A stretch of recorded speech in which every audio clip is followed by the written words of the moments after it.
I am by name Eyitayo Adeleke.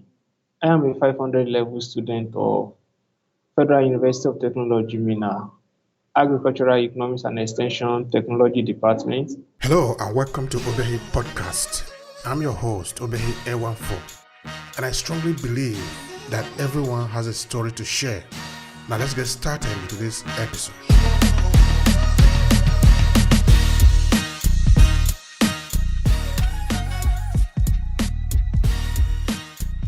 I have a startup agribusiness known as Eyitayo Chicken Hub.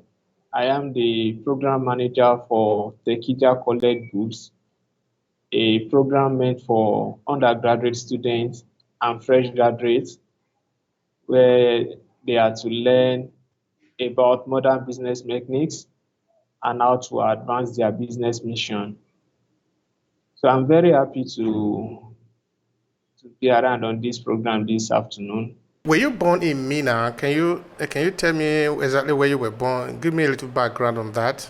I am born in Ilorin, Kwara State, and I have my primary and secondary education in Ilorin. I finished my secondary school in year 2011. So after trying JAMB, though I have good scores, but no admission was coming then. So after 3 years, I had to consider going to Kwara State College of Education. So I got admitted into Kwara State College of Education in year 2013. So after my first year at the college, I still felt like this is not really what I want. I think I want to go to the university. So I have to save some fund for myself by myself just to get a new JAMB form and try JAMB again. So after trying JAMB again, luckily for me, I made it again. So I put in for agric engineering in the University of Ilorin. Unfortunately for me that year, I scored very high in the post-UTME. I scored, I think, 96. I still have the results. So I was offered admission. That was 2014. But unfortunately, after my first year in the University of Ilorin, I couldn't make the crossing GP. So I later dropped out of the university due to poor academic performance. So there is still a lot of story in that line. We're listening. We're interested in the story. Please go ahead. Okay.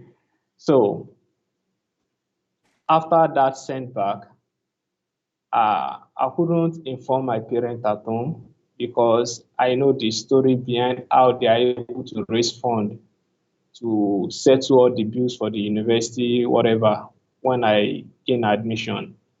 It took my dad to actually collect a loan from his cooperative to settle the bill. But unfortunately, after year one, I couldn't proceed. So for me to go back home with that very sad news, I don't know how to break it at home. I need to look for one of our church elder to explain and report the whole situation to him so that he can help me to speak to my dad and about the setback I've encountered in the university. So the man helped me to break the news at home and with a lot of consolation as he was consoling the family, he was giving me special counseling also. So my dad just have to make it clear that, you are not the only child of the family. I have other children to take care of. It seems like you've missed your opportunity to go to school, and your younger ones too are ready to go to the same school. So I don't have much resources to throw around. I will be taking it one after the other. It seems you've missed your own turn. So next now is your younger sister. And since he told me that, I understand, I know that it's not that he did not want to do, but it's because of he doesn't have the resources. So I have to make some decision on my own. And the decision I made was for me to go and learn how to do welding job. So I left university, or let me say I dropped out of University of Ilorin in 2015. So I joined one roadside welder to learn how to do the welding job. So I was there for 6 months. But because of the experience I've had in the university, the way I speak at the workshop is quite different. And my boss always look at it like, Tayo, you sound like you are smart. You should not just say because of the sendback you had, you say that is all. Why don't you try again? Even if you are not going to try going to University of Ilorin, you can try other school. So from what I'm earning as an apprentice, then I start saving again for JAMB. Fortunately for me, I was able to uh, balance my work and studying at night for JAMB together back then. So I prepared for JAMB again, and to God be the glory, I still did very well in my JAMB. So this time I did not apply to University of Ilorin. I redirect my application to Federal University of Technology, Minna. So fortunately for me, I still undergo the post-CME and every other screening exercise, and I was considered to study agricultural economics at Federal University of Technology, Minna. So I began a new life in 2016, November. I remember when I got admitted, the only thing my parents were able to support me with then was just my acceptance fee. I struggled to raise my tuition fee, struggled to raise a fee for accommodation, and some other things I have to do on my own. So on getting back to school, I just called myself and said, Tayo, I need to speak to myself. You see, this time you are not new in the university system. You have to learn from what you did wrong in University of Ilorin. So I asked myself, what was my mistake in my first opportunity to school in the university? I told myself, number one mistake I made it was that I isolated myself based on the instruction of my parents. Because you are coming from a very humble background, my parents always make me to understand that, see, we don't have anything. And it is you going to school, get first class, that can actually get us out of this poverty. So, my child, as you are going to the university, you don't have two options than just for you to graduate with a first class. So, I was overwhelmed right from my day one in the university with I want a first class. So I studied a lot, sleep in the library, but I was not comprehending because I couldn't mingle with my colleagues in university.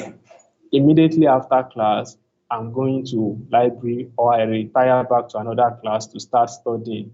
So studying without you communicating with other colleagues is not helping. Now, I don't get to know about some other materials that I need to study. I just focus majorly on class notes and only the things I'm able to pick in class. Like I would just say I was so naive then to think that I can do it all alone, that me reading my book can give me. So I learned my lesson, failed terribly. I was offered another course because I had two options, see, or I go to environmental science, where I was offered, I think, geography. Then I look at that, I don't have any background in geography and I don't know what I want to do with geography. So I told the uh, one of the church elders I told you earlier that I spoke with to help me break the news to my family that this is the option the university has provided for me, but I don't want to consider the first option of me considering another department. I just want to go back home and re-strategize again. So, and that was all. I left the university. So, before I now come back in 2016 to Federal University of Technology, Mina. So, on my coming back, I pick my mistakes, the ones I could remember or the ones I could identify as mistake. I picked them one by one, and I told myself that, you see, this second chance, you have to do it differently. You have to mingle. There is no growth in isolation. Make sure you relate very well with your colleagues. And in a way, for me to see that, another thing, I told myself, you have to do everything to enjoy yourself on campus and let it be known that you actually uh, go to school. So, in a way, for me to start acting upon what I've strategized out, I contested to become provost marshal of my faculty in my 100 level second semester. Somebody that we see people doing all this student unionism or student association in my first opportunity in the university as something bad.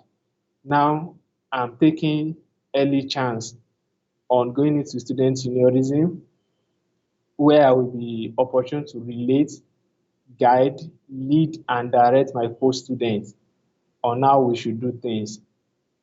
So all these things help my coming back into the university. I enjoy the university better. I perform better. Right from my 100 level first semester, the least CGPA I've written so far is 4.0.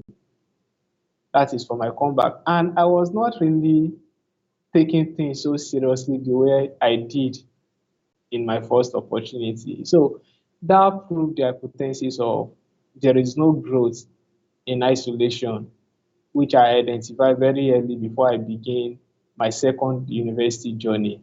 Thank you so much for that. That's really interesting.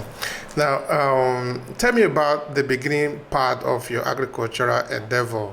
That is also very important. Now, your story is really very captivating. Regarding my agricultural journey in the professional space, I think it started uh, in 2020 during the COVID-19 outbreak. I was at home, at home doing nothing than for you to just press your phone. So I began to ask myself, what can I do to add value to myself this period? So I decided to be joining different programs. I'm seeing people posting just to hear people's talk. Then I joined one particular program. They call it Vision 2020. That's the title of the webinar, Vision 2020. And the speakers that were on board, they make it look as if you are not digitally prepared, you have no place in the future. Now that hit me differently because I want to have a place in the future. So I begin to ask, what does it take to be digitally prepared? So I continue to follow them on different platforms, follow their sharing, and I get to know that there are a lot of platforms where I can actually learn how to build a career in whatever aspect I want to build a career. And one of the platforms is LinkedIn. So that made me to quickly set up an account for myself on LinkedIn. After I did set up my account on LinkedIn, these people, once in a while, they will create content to actually tell newbies, people that they can follow on LinkedIn that will help their growth. Fortunately for me, after the webinar, the person posted that we can follow Professor Ndubise Kwekwe, mention some other great content. So I begin to follow, read content on LinkedIn. Now, the more I consume content on LinkedIn, the more I look at myself like, wait, oh, am I sure I'm in this world with these people? Because to me, then, LinkedIn is like a place for bragging. Everybody is bragging about how they are just scattering their goals, how they are smashing their goals. And I'll be like, look at all these young people. They are really doing amazing things. So I did not get intimidated by what they share.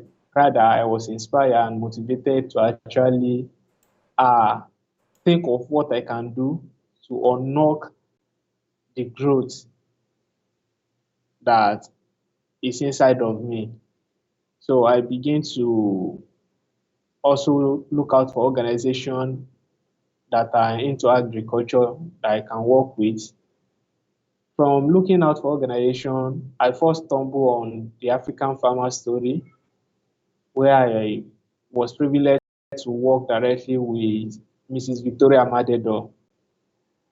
And I stumbled on African Farmer Story when it was still very new.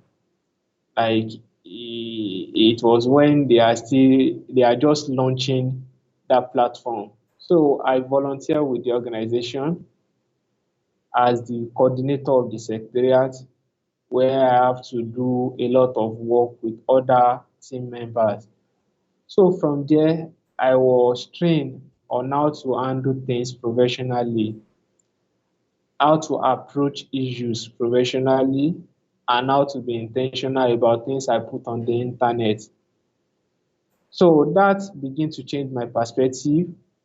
And because I work with African Farmer Story, an online platform that is focused on democratizing agricultural knowledge to young people and farmers at large in Africa, I begin to see the need for me to learn more. And in my quest to learn more, I still stumble on another opportunity to volunteer with Global Landscape Forum. And I am happy that I'm one of the people that planned the GLF 2020 uh, tag food in times of crisis. I even have I was awarded two certificates.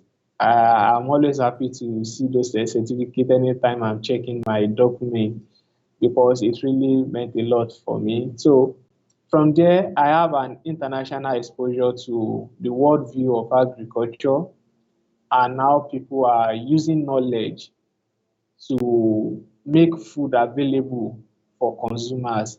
Because sincerely yours, I used to think that we are just in school to waste our time to talk about agriculture, that agriculture is in doing.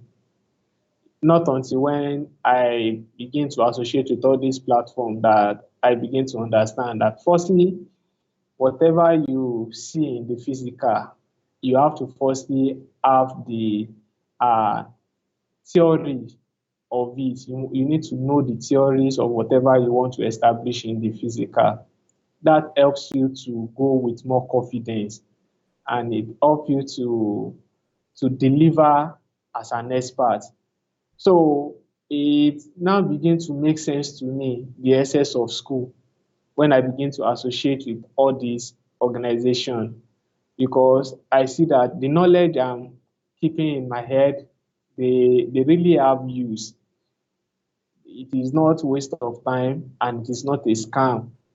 If I don't understand why something is happening, I will just think maybe it is happening by magic.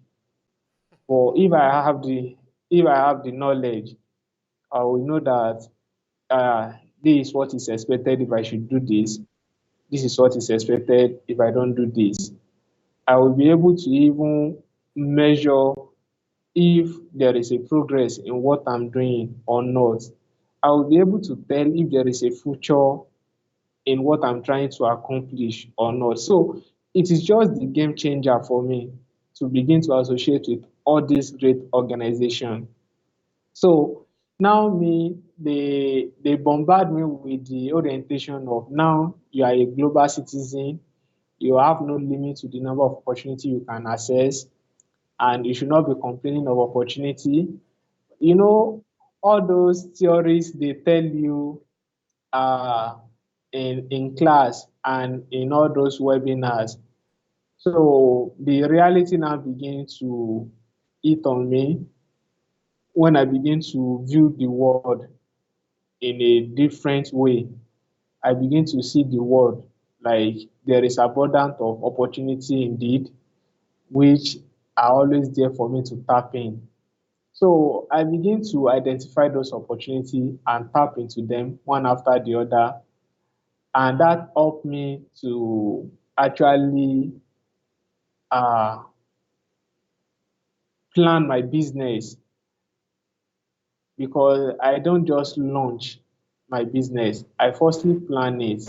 Okay, so tell me about this your business. Tell me what exactly are you doing right now within the field of agriculture? Firstly, the name of my business is Eyitayo Chicken Hub, and it is located in Ilorin. I am into poultry farming, but I am not just a poultry farmer. I do poultry as a business. And how do I operate? Is that I look at the model of Facebook whereby somebody create a platform for as many people that are interested to come onto that platform and be providing content for each other. So I look at the Eyitayo Chicken Hub as an agricultural platform, especially for poultry farmer, where different smallholder farmer can supply their poultry beds to. And me, I believe I sit at a position whereby I strategically control demand, how this, what they are producing on farm, will get to the consumers. So Eyitayo Chicken Hub is an agribusiness platform where smallholder farmers supply their poultry beds to. And at Eyitayo Chicken Hub, we will process, package, refrigerate, then we sell out to final consumers or other people that are also going to use it for business, like restaurants. Not only that, because I've spent a lot of years on poultry farm before, I am well experienced in terms of poultry medicine, their medication and vaccination. So I use that my knowledge on how to give medication and vaccinate poultry birds. I bring it to Eyitayo Chicken Hub as a platform where people bring when they have crisis on farm. They just have to pick one of the birds having challenges on farm to Eyitayo Chicken Hub, where we run some tests on it and I identify what the problem is and recommend what they need to use to actually bring their birds back to life. And not only that, at the Eyitayo Chicken Hub, we also supply anything poultry equipment, be it drinker, feeder trough, feed. I am selling feed. So I have a processing unit. I just recently got a processing machine. So I bring all this together in a hub, known as a Eyitayo Chicken Hub, and we are using our skills, our knowledge to solve market frictions and to help farmers really. And so far, so good. It has really been an amazing journey. That's lovely. I'm trying to understand how do other people collaborate with you? The way people collaborate with me, though currently I can still say we act locally because we've not been able to help farmers outside Ilorin metropolis.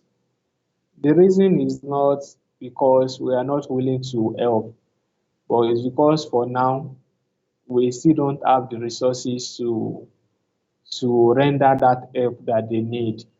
Just like we've been helping farmers that are around us to buy their farm produce, they don't have to panic about market.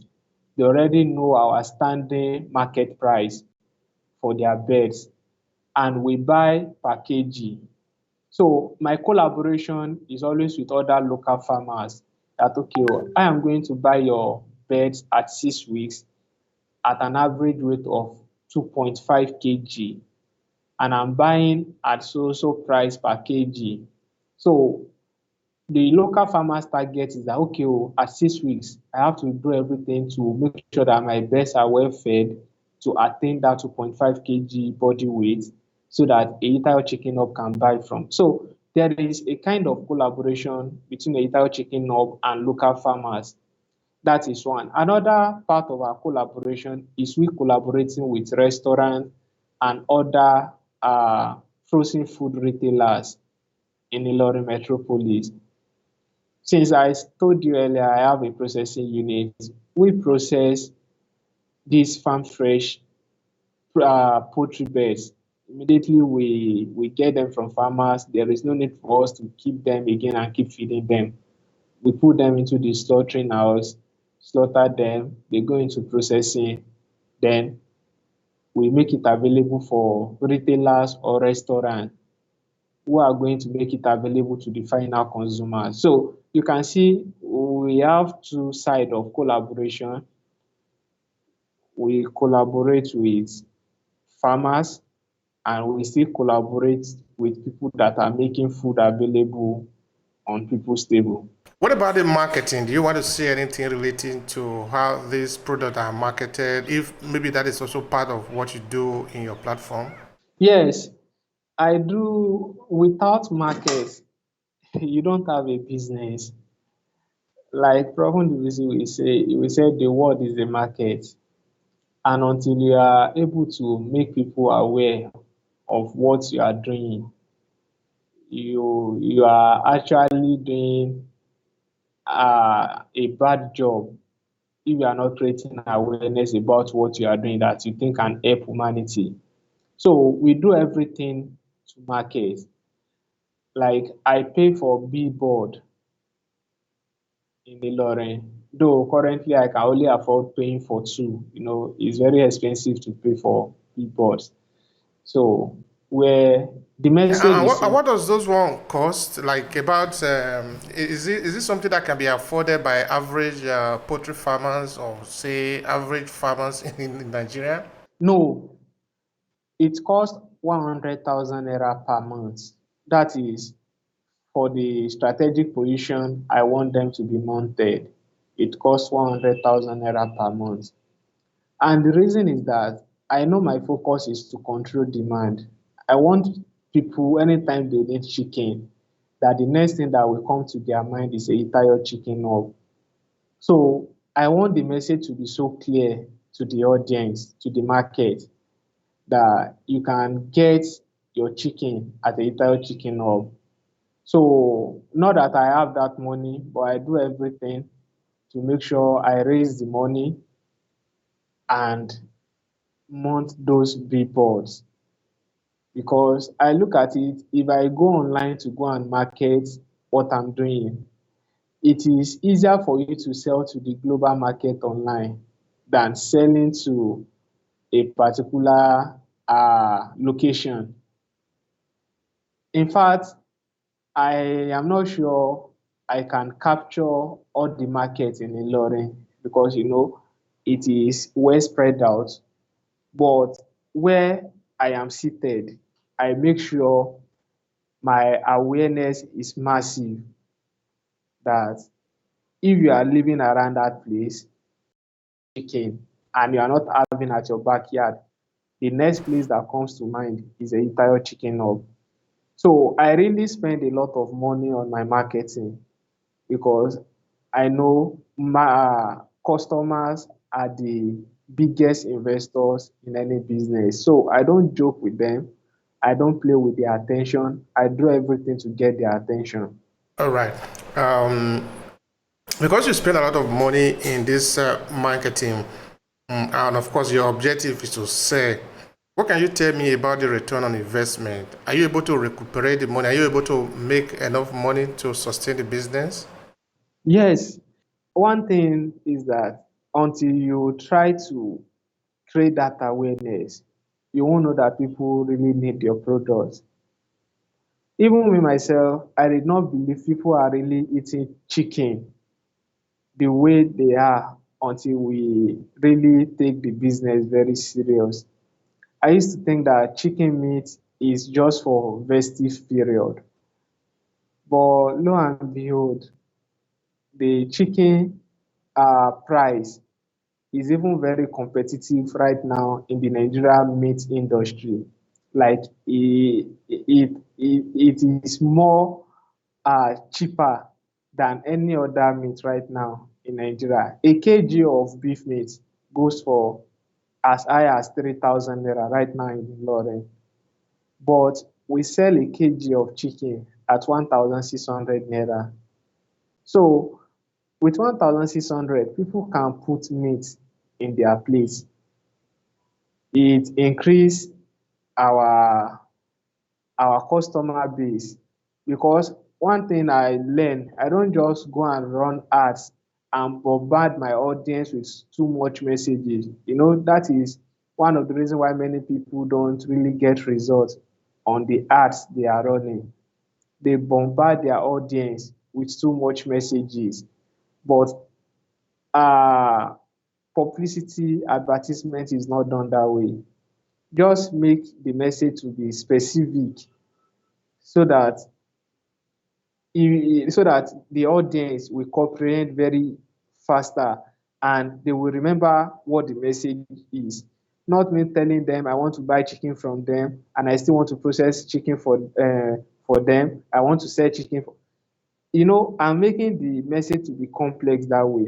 But the only message I pass across through the billboard is that I have processed chicken for sale, and I have it at the best price they can get it anywhere. So I learned something, that the power of figure. Instead for me to write 1,600 naira on the billboard as the price of the chicken, I wrote 1,599 naira. Do you know that many people see that 1,599 naira as 1,500 naira? So until they get to your store and you make them understand that they are having next to nothing that they are keeping out of the 1,600, then they've already seen your product, they are already in love with it, they still go with that price. So I work on, maybe because of the way, the kind of knowledge I have about how to market, it helped the way the converting ratio. So we've been making the money, or we've been realizing the money we spend on marketing. Can you show to people, those I want to connect with you, those I want to patronize you, how can they reach you? I want you to use these few seconds to promote yourself. Go ahead and do that shortly. Okay, for people that are interested in reaching out to me, I am available on WhatsApp, 070 35 67 0954. I am available on LinkedIn as Eyitayo Adeleke. I'm available on Facebook as Eyitayo Adeleke, and I'm available and very active on Twitter as Eyitayo Adeleke. All right. Thank you for that. Yeah. What else would you like to say to conclude the conversation? So I want to thank you again, but go ahead if there is any short message you want to leave with the people. Yeah, the message I have for the people here is that we should keep believing. We should not allow everything that is not going right now in the country to mask our face from seeing the opportunity that is in the land. Truly, the land is full of abundant of opportunities. But if we choose to be complaining when we're supposed to be actually working, we may not even find anything good in the land. So I want to urge as many young people listening to this to just forget about complaining, and they should start doing. They should stop blaming one government or somebody leadership. They should focus less energy on that. More focus should be given to themselves. They should prioritize their growth, and in no distance time, they will begin to see things working out. Thank you so much. I appreciate your time. I appreciate also the contribution. Thank you so much. Yeah, thank you so much for having me, sir. It's a great privilege. Thank you. If you enjoy this podcast, make sure you subscribe so you never miss any of our future episodes. Rate and review Obehi Podcast and share with your friends who might need it. I remain Obehi Ewanfo. Thank you so much for listening, and talk to you in the next episode.